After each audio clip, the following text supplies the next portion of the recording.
hole cut and everything, the next step will be to install the roof boot. The metal company I deal with sends out these roof boots, which I really like. Just like a really flexible rubber boot with an aluminum band around the edge that flexes to bend over top of your ribs and really fit the contour of the roof. First step is to cut. As you can see in it, there's rings in it that you can cut out for different sizes of pipe. And you want to make sure that when you cut it out, it's really tight on your pipe. You don't want to cut loose and just have it loose on the pipe. So I usually just set them on top and figure out about which ring. Looks like this will be at the 5 1/4 inch ring. So I'll take my metal shears. I might actually cut just a little bit above the 5 1/4. It's easier to cut out more if it's too tight. So I'll go between the 5 1/4 and I believe it's probably the 4 1/2 or 5 maybe. And we'll cut that out and we'll see how that fits.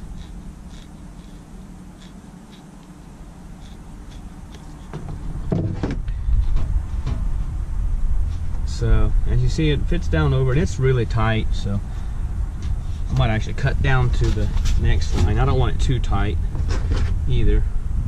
I'll go down to the 5 1/4.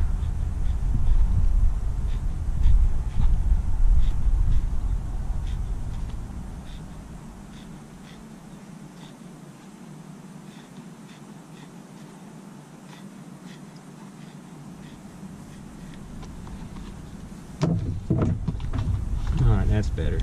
So once we have the roof boot cut out, the next step will be to the back side of this.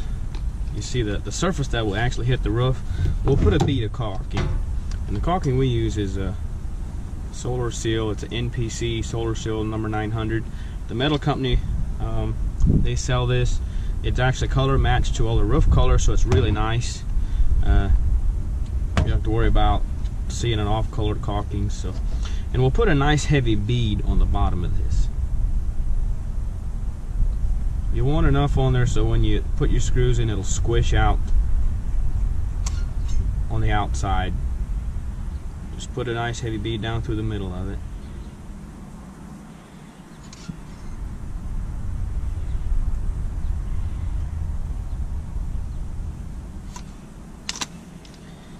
Now we've got that established, we'll go ahead and set our boot down. Try to have it in place as you press that ring down around your ridge and all your ridges and stuff, and try to get it just pretty much where you want it to be, really. And then we'll just take our screws, and I like to have one close to the ridge here. Just make sure it's tucked in there nice and tight.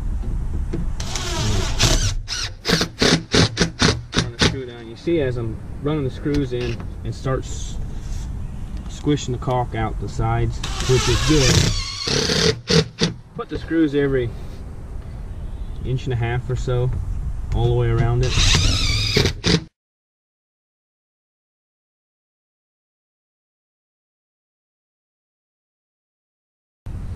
Alright, now it's all fastened down and everything. The last step I like to do is to go around with another bead of caulk all the way around the outside. Just make sure that it's sealed off. This will basically give it 2 layers of protection. If the first seal isn't quite tight, the second layer of caulking should get any kind of water that would escape through it. It's just a double protection, really.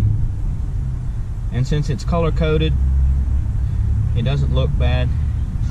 If you try to keep the bead nice and uniform, it'll look nice and neat here.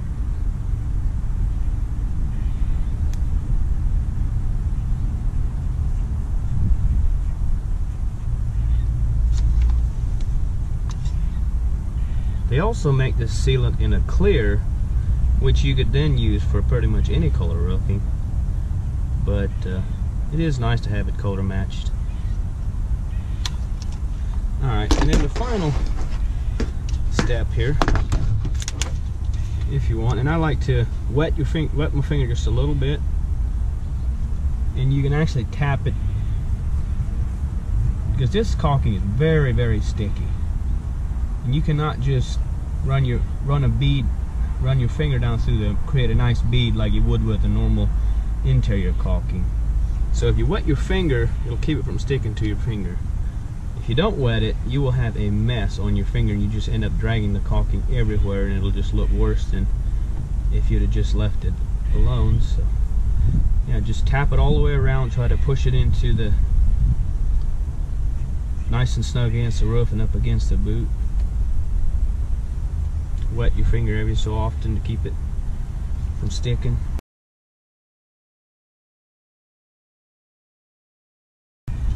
Alright, there you have it. All done, and that should last quite a while. So it's still pretty flexible. You can still move your pipe around if you need to or whatever. But another thing is too, if you do happen to get your boot where it's not really tight around the pipe, you can put a bead of this caulking all the way around the top of it there. And then this pipe too, it has a seam here where this is steel. So once this pipe is in place, it still needs to be turned. I'm not sure exactly where, but once it's completely in place and I know that it's not going to move again, I'll probably come up here and at least put a little bead of caulk right where that seam is, because it's hard for the boot to seal off properly around that seam which stands up. So it never hurts to, if you want to take an extra precaution, put a bead of caulk around the top there. So on this hip ridge here, just take the same ridge cap that you use on your regular ridge and cut it to the point like this. Try to make sure you have it centered with your corner of your fascia board. Cut it square with the roof there. And then we use this hip and ridge foam. It's like a 1-inch expandable foam. Basically, it has a sticky side. And you peel off this clear on the back side here. So let me just cut a piece off.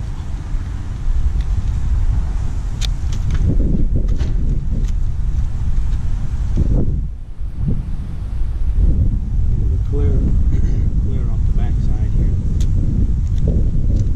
Stick it to the underside of your ridge cap. Keep it underneath it about a 1/4 inch. Just run it all the way up the length of the ridge cap. The reason we have to use this foam is because we're going on an angle, the regular foam closures won't work because they're meant to go at a 90 degrees. So this foam will expand and just counter with whatever ridges you have there. So, and then you just press it down and it should seal off tight, nice and tight down through there.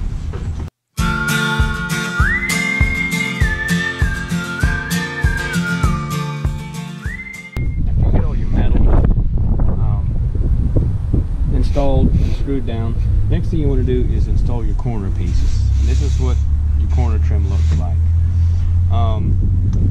Down at the bottom is pretty simple. You just keep it even with the metal and you just tack a screw in. I just run straight across from all my screws at 2 foot and then also on the fascia board.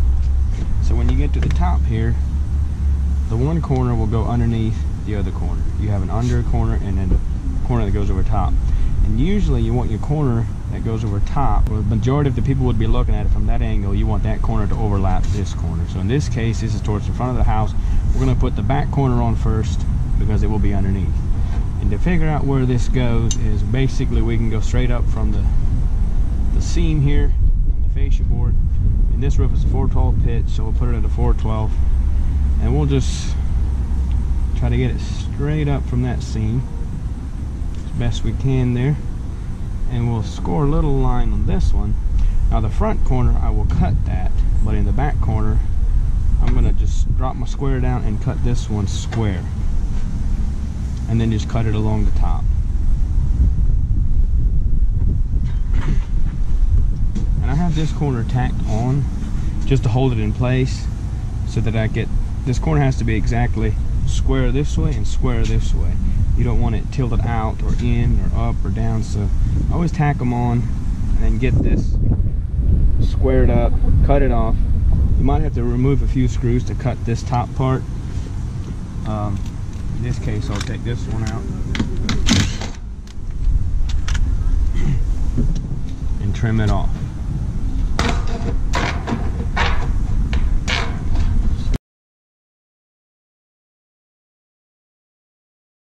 another thing I do on this underneath corner is I leave a little lip so when my other corner overlaps it, you'll have it so there's no gap there. Keep the water out and stuff like that, even though the ridge cap will cover this. And here's a good time to explain the different corners we have. So this one is what they call a residential corner. If you can see, the facing side, which is this side that goes over the fascia board, is 3.5 inches, and the roof side is 5.5. Now a standard pole barn corner will be 5.5 and 5.5. If you do have a residential corner, the shorter side goes on the facing board and the longer side goes on top of the roof. Once you have it cut off, we tack it in place again. And these screws, you want to just have them snug. You don't want to really tighten them down because you'll wrinkle this facing on this. You don't want any wrinkles in the face or up top here. You'll see them real easily. Now that we have our second corner up here, we'll just overlap it like this. We'll tack the bottom even with the metal. And then up here, since it's just overlapping it, sometimes what I do is just take it, scratch it, and then on the underside you can see exactly where those 2 points meet. Very important to have those exact. So what we need to do is to square that out onto the top side so we can cut it off.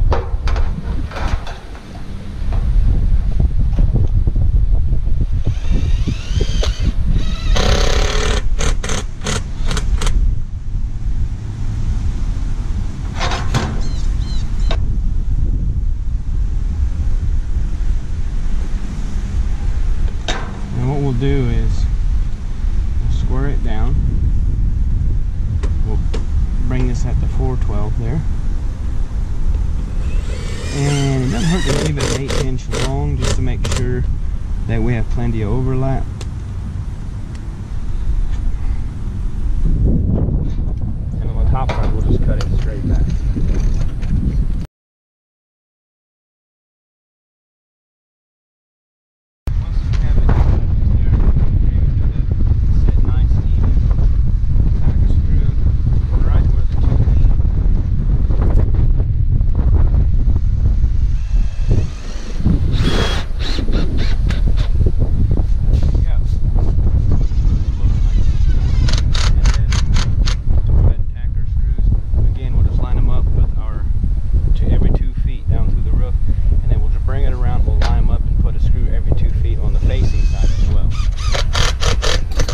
When putting these screws into the corner, you want to come straight across from your 2 foot onto this lip, right in the middle of the lip, and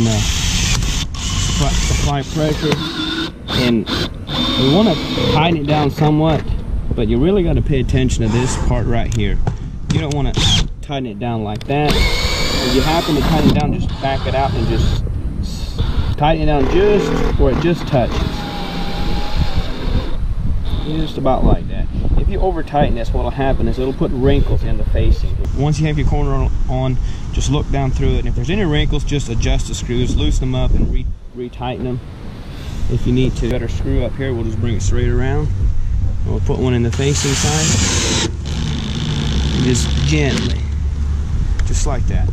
You don't want to over tighten those either. And on the facing side, I like to use 1-inch screws just because it's much easier to control. When most times you're on the roof, you're reaching over the edge, they're easier to control and less likely to wobble around and scratch your corner. So yeah, now it's just time to put all the rest of our screws in, and that'll be the corners.